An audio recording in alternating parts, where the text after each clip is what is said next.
Now let's look at the initial and final values. We look at the example and exercise.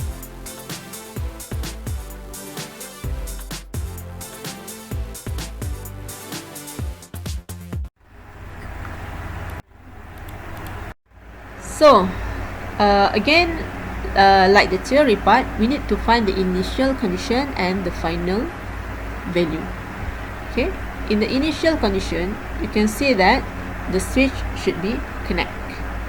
Okay, should be closed, meaning that this line is connected and the right part of the circuit should be connected to the voltage V1.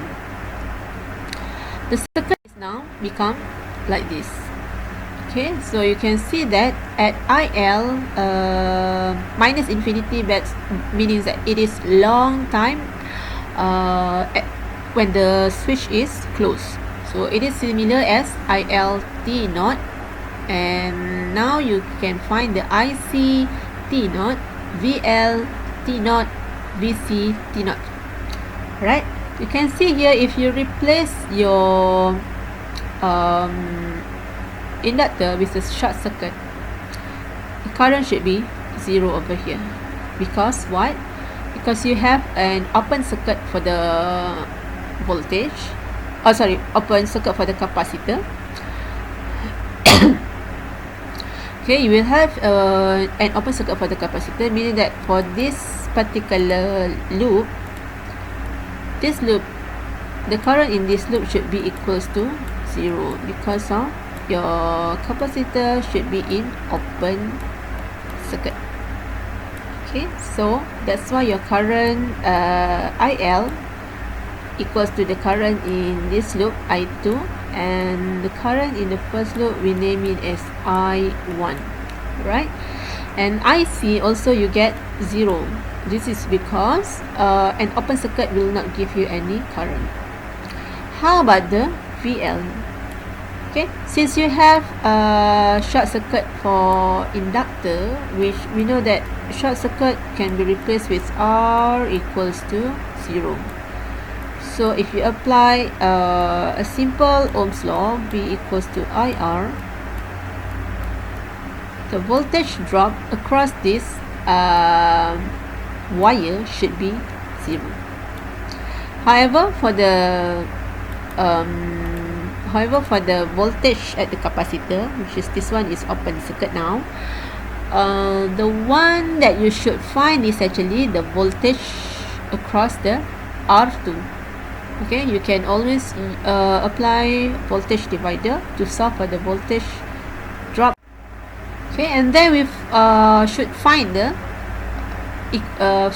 all the values: I infinity, IL infinity, IC infinity, VL infinity, and VC infinity, as we call this a final condition. So you can see here, at t greater than t naught or t greater than 0, the switch should be open, and you can see that the right part of the circuit should be disconnected from the voltage source. Okay, so by opening the switch, you actually remove V1 and R1 from the circuit. Now you only left with this circuit.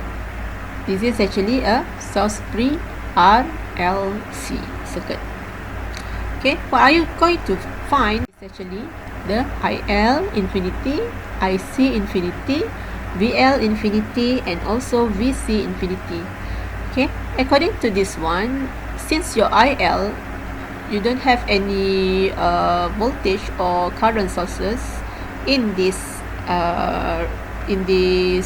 circuit, so it gives you 0 ampere. The same goes to the IC, because again there's no current, so it is 0 ampere. The VL, since you consider this as short circuit, so again you should apply the Ohm's law, V equals to IR. Since R is 0, so you get the VL infinity equals to 0.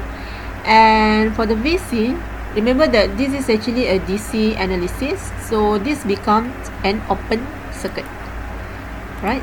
This becomes an open circuit, something like this. So that's why, since this is open circuit, current through here is 0, I equals to 0, and there's no current there's no current inside this circuit, meaning that all the voltage also should be equals to. Now let's work on exercise 1, where you're given a voltage 2 volts V1, and you have another voltage source at the second loop over here.